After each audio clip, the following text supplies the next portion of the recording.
প্রিয় দর্শক, আসসালামু আলাইকুম।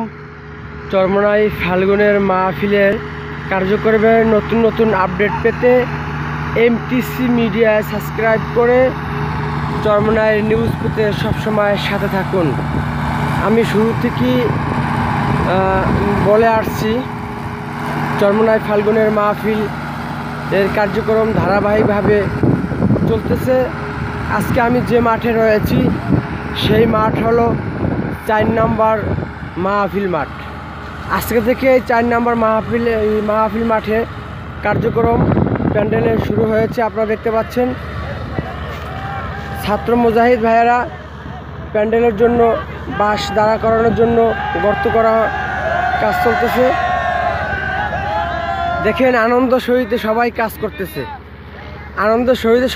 করতেছে, একমাত্র মাওলা পাকের পাওয়ার ইচ্ছায়, স্বেচ্ছায় সবাই কাজ করতেছে। দেখতে পাচ্ছেন আপনি 4 নম্বর মাঠ।